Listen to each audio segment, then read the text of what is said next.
quand garçon est babiso boy ba responsable ba papier hygiénique. Je pense que loko wana eza parmi ba points où soit ki ngapena makasi. Donc na kwa accepter te. Yo mutu moko za na mababe belé na nzoto o bando benga ngai papier hygiénique. Mais soki nga azalaki papier hygiénique, yo kasi ndenge ba refoulé yo. Bima kasi sala ba télé réalité sala ba émission totale yo pe. Nzambe ye moko ayebi. Mais nandimi te ke voyage nanga ezaka sima musicien. Mais nzambe ye moko ayebi totikelaka ata na ta. Héritier akotuta tolo te, mais ezali kaka ke non héritier ya kendaki voyage ne na ndenga normal. Et considère que non, que non bato mususu amemaki o baza ya makila mabe peut-être bakio créer ba problème, mais la réalité que héritier ngani to kotia na makambo wana te. Mais quelque part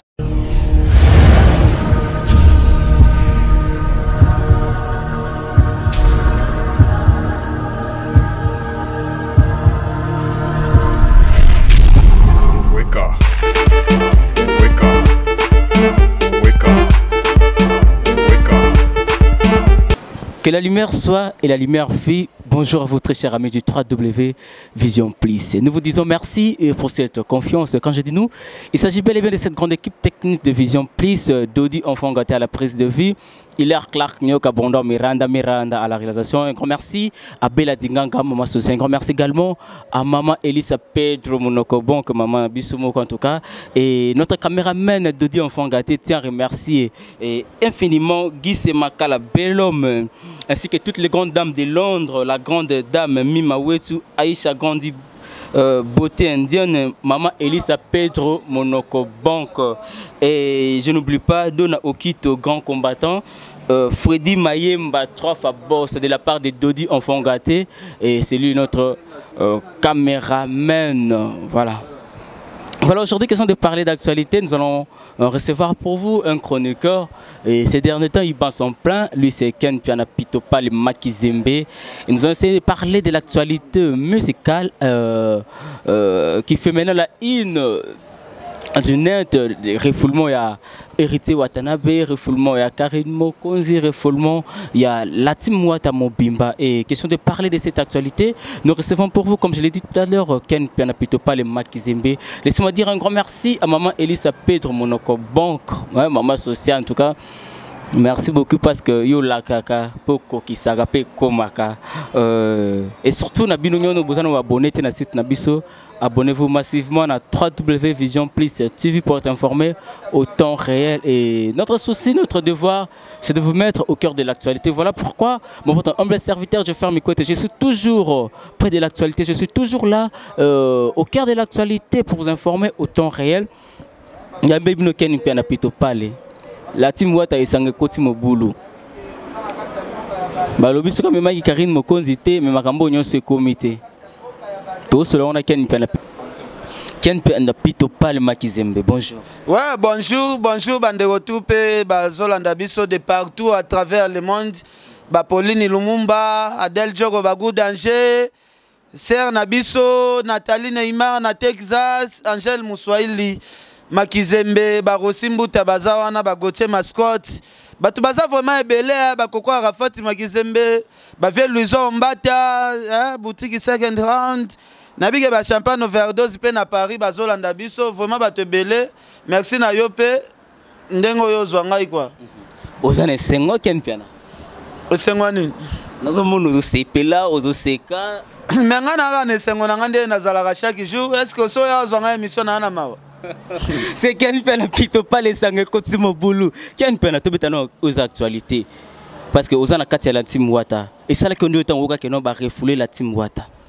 Non, et ça là, pas passé à trop, ça là, pas passé à trop. Héritier Watanabe, quand même, Azar artiste a félicité, Azar percé, Banzela n'a très bien.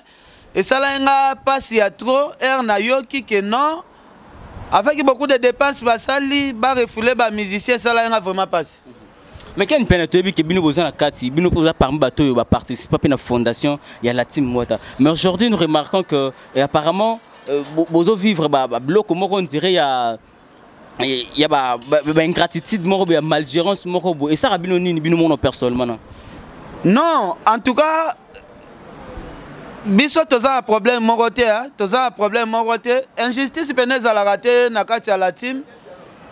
La team ndenge ezali wana ezali mouvement héritier Watanabe asalaka programme na ye selon ye asalaka choix na ye ya makambu selon ye nga azala pe na ba problème mususu héritier eda ngai na habité injustice yango par rapport à quoi. Mais quand pena biso to yebi boza bino ba gabana ba sele et boza bato o pe bo contribuer bo soutenir de kona bino héritier Watanabe. Mais na landaka bebela ba interview héritier Watanabe soit leki atikala jamais ko reconnaître ata ko remercier note ba ken pena baza par bato o pe batanga po mais atanga bato mususu mais bino ba ken pena o bobeta pe bambanga bakanga bino pe pour makambo héritier mais atikala jamais ko tanga kombo.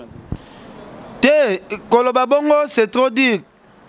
Ko reconnaître mutu ezalara mutu azobenga yo mutu azopesa ba encouragement ya ngwana reconnaissance mais na habité soki yo lingi reconnaissance ndenge nini lisusu non wana reconnaissance ezali kaka mutu bosololaka na e bien soko za na problème atiako pe poa c'est ça c'est tout. Quel plan vous vivez dans la Catalantie parce que Toyoka Kino et Watazala un peu dur est-ce que vous aurez courage que soit Salim Abe tant que n'a pas na aucun plan bende que noté ah Watago Ganambo Sali par rapport au environ na puis aux moto et ça ben vous aurez pas courage on a global puis Mabe moko o Sali non na mona Mabe héritier salité que na mona na no Mabe moko héritier salité on a opé conseil que loro bo sali za Mabe na mona Mabe o héritier salité.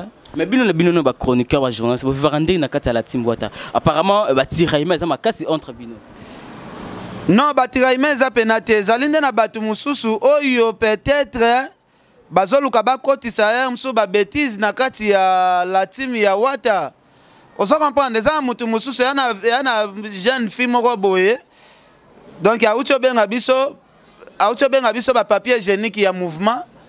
Vous comprenez, on est makambo concerné héritier te kozwa ba grand garçon ba parents net ba biso boye obenganga net papier hygiénique ya mouvement. Il faut ça quand même na respect muto abota bana na ye muto azana bana na ye tala net siko boye na uto sala ba rentrée scolaire ya bana. Je pense au tali papier oyo mona que non un parent responsable na badati il faut laksa ba billet de vacances. Vous comprenez donc na uto somba ba achat ya bana. Un responsable comme moi, moutouma boya benga papier hygiénique. Mais non, ils ont bien été respect ni aux opé sapona bananga. Bananga lobby bakokola, balande mission moko boy, ba benga papa na bango papier hygiénique, ce n'est pas normal. Ils ont bien été. Et banda qui non nderi non tala yo zano mwana mobile, tobi ke non, il y a ça mwana moi ça courage wana ko benga bino ba papier hygiénique. Bon, ezali nango kaka makambu, ezana nango kaka makambu ke non. Batu mususu bazoya mondo yo basala makambu oyo bazoye bate eloko nini azosala ozobenga ba grand garçon neti ba biso boye ba responsable ba papier hygiénique. Je pense que eloko wana eza parmi ba point oyo soit kinga pena makasi donc na kwa accepter te yo mutu moko za na mababe belé na nzoto obando benga ngai papier hygiénique mais soki nga azalaki papier hygiénique yo kasi ndenge ba refoulé yo bimaka si sala ba télé réalité sala ba émission totale yo pe mais ça c'est ma babete mususu visa na lingeke bima te moi quand même faisait bimi bien que ba refoulé bango kasi li babende zala bongo ti ba pesi yo visa mais ba refoulé li babende yangwana parce que quand il parle tout maintenant sur le refoulement d'après yo est-ce que ça problème kaka ya visa tout ça pour mutali baba za na katu za problème moko et ba combattant pe ba koti na katu to ba vie oyo pe ya kala ya musique ba tie pe moi boko na parce que héritier azotu ami tout atolo ke no yende mutu na tembe yende boye bon héritier a tout atolo te mais ezali kaka ke non héritier ya kenda ki voyage na ndenga normal et considère que non bato mususu amemaki o baza ya makila mabe peut-être bakio créer ba problème mais la cité que Richanga ni tokotia na makambo wana te mais quelque part parce que yenda za patron de la team Wata ceux qui bino lo beaucoup tana bino nyonso ba Juvenal ba Dame Suluzolo et ba nyonso ba Joker Bengeleza parce que yende mutalinga tant makamone zo le karana ba tiraima ya lo bakana nini ah lo banati nini conflit na ngai na ba fi mususu alibabe tele héritier te conflit na ngai mususu entre biso na biso ba journaliste tele héritier te mais là kaka mufia kwa libabe abeta kabilo bambata ba Juvenal abenda ba basolo ça kanoni nga benda nde ba wana za porte-parole na ye ozolo ba wana porte-parole na ye menga ko loba ke babeta ngamba mbata ngo utapi azande ba leki na biso to sala ba blague mais kolobaki abeta mutumba te bandana ondeni. Voilà, ils qui combien de visas? Bazoki 25 visas, 25. Et actuellement Héritier Azawa. Héritier Azawa na États-Unis, bazana na clé, bakoti bazana États-Unis, bazana na kati États-Unis. Mais biso to ke zaki non bazwa ki visa na bango zaki ya ezaki net invitation bakenda ki ko assister na mariage mais bango baleki na émission basali ba mais baki obeta concert ndem te compliqué ki un peu et dossier wana ya voyage aux États-Unis. Non, ata ko to kende na cadre ya mariage ezali ka déplacement. Na kati ya mariage wana mariage aussi là bokepe bobeti pe na bamboka mususu bamboka ezebele. Donc ils ont une gravité, ils appellent la gravité. Mais quand on est tant que chroniqueur, il y a calapé. Au moins, on est quelque part et qu'on déstabilise puis orchestre ya Watanabe. Nandimité. Européen ça route orchestre en force les sous. Bah on changer pe ba stratégie, mbalasima peut-être. On les ba publier ba visa na bango na internet. Bah on bando ça la siko makambo en coulisses. OK, pour tous bêta. Et qu'on changer bango façon de vivre. Non, pourtant les bosso bakenda qui babeta qui te pona affaire combattant. Mais à tout ezala qui occasion balinga bakenda qui vraiment bakende États-Unis kuna makambo wana ezala te. Ouais. Voilà, tous abona ken pena pito pa to beta no masolo oyo babi et papa boyen parent responsable babengi bango papier hygiénique ina pas tuer fi. Apparemment il n'a pas tuer fi quand balinga ba tsebino musika na timwata. Ezana ngo likope ça le mabongo ezaka likope. Te tozo pesende trop. Soko moni batu moko ba sangana likopa pona kombo batu moko boye c'est que batu wana ba peser. C'est que ba mona biso na tito cha bango mal à l'aise, c'est tout. Mal à l'aise par rapport à lui parce que yo basuki soka en Afrique, ba voyage tout Afrique au Kenya na. Mais o tali kaka o mbanza mboka mondele bouton. Ce n'est pas le temps. OK. Toi tu que la temps attend. Wana ya makambo nzambe. Nzambe na yebi programme ba horaire ya mutu na mutu. Bata musutano ebete pas mise mususu pote bi arnaquer pas zaki pas wera pas fali et pas ferré voyage mais tant aye pas wata bobu voyage tant mususu pe chance nous pe na orchestre mususu nzambe ye moko ayebi mais na ndimite ke voyage na ngeza sima musicien mais nzambe ye moko ayebi totikela ka ta na ta.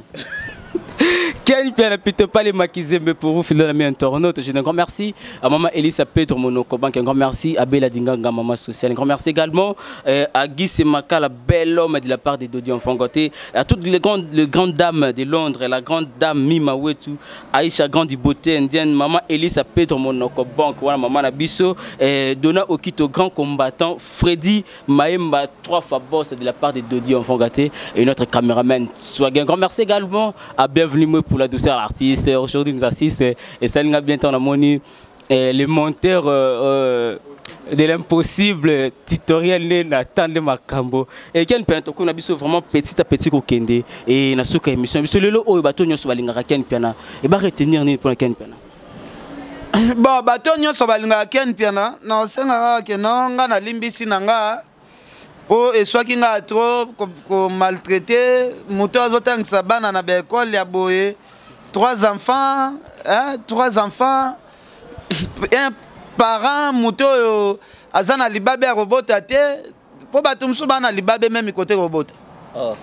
Même côté robota, même côté robal. Non, tant robote ko kandeni yozo kende déjà na ba 40 ans roboto zelango ti wapi. Vous comprenez, est-ce que babiso to bota na ba 25 ans déjà boti moi na nga liboso pe boza pe prendre mila ndenge moko. Mais oui, to parle. Là tu nan tant bo voya bo kenda na ba mission bo voyage ka bongo. Et là on na bo kenda ko sala na bango kuna parce que bozonga kaka ko finga ko lo est-ce que bozonga rapé par rapport ya musala ko no tena kenda ki na récolter bo na analyse na sala ki bo na terrain par rapport ya musala. Te par rapport à musala to kenda ko sala pena musala na si binomo botala même na ba tevakin. Depuis que je Angola na héritier, je pense que chaque dimanche, tu vas aller image à Angola. Et là, ça que biso to kenda couvrir événement, tu as pour promouvoir événement. Donc, aux faire découvrir artistes, événement sala ki libanda, aux faire découvrir en homme qui les a déjà musala makasi. Mais nini o boya kango ya particularité neti na kana Ken Piana. Neta bokenda ki Angola, nini o ya particularité ya ki nango tamsusu par rapport à musala na okeno o te ya sikandé na côté ici par rapport à musala puisque na voyage avec un artiste moko mune ya mboka na biso. Soko tuni batu nyonso tu ya poto ba yebisa yo mutasala ki visibilité na Angola ko lekanga zate. Bazala mona soki héritier sali eloko 23h 0h nga déjà na fimbu ba hôtel ngo déjà. Batu mususu batu tout okenda na bangwana ba bomba ba image ba yo publier na kin. mais nga na publier à partir ya Angola nga na somba modem kuna na somba modem na ça la dépense na ça la dépense pour promouvoir musala artiste toyebi ke zalaka ko nini yo lingina na ngwa pa ko sala musala na nga ya nini ya visibilité toyebi ke zalaka mutunyo sur entreprise so azobima azora frais d'émission na ye est-ce que tant bleu voyageur kana ba musicien ozora frais d'émission na tant que journaliste et penia musicien to bozwa ka récompense que donc amemi o ka na voyage amemi o ka na ngolo et puis si na o ka bon mbongo Richard Pesenga ato voyager na ba leader nyoso minene ya Kombo ba otika lope sauter $2500 ato voyager na ba leader tout ya Congo muto apeso mbongo wana zate menga na zwa yango 2500 c'est beaucoup. Ok, voilà, merci beaucoup Ken Piana Pito pas les Makizembe to kabona biso no message ya suka batuni so balinga Ken Piana. Message ya suka na pesa kaka ba merci à toi na batutu ba soutenaka biso.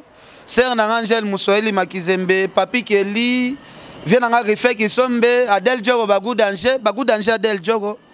Na pesi merci na Nathalie Neymar, sœur na Pauline Lumumba. Sœur Pauline, merci na Opé Jaffa. Donc merci vraiment à City Nabino, merci. Ok, voilà, merci là. C'était la Ken Piana Pito pas les Makizembe, question de parler d'actualité musicale de notre pays. Et nous avons eu à parler. Et tout au long de cette émission avec Ken Piana, à faire refoulement, il y a héritier Watanabe, Oazo séjourné dans minutes Oyo, dans États-Unis, il y a Kakana Arnacle, mais orchestre parti, bah musicien Moussou Soubaza dans minutes Oyo, dans Katakin.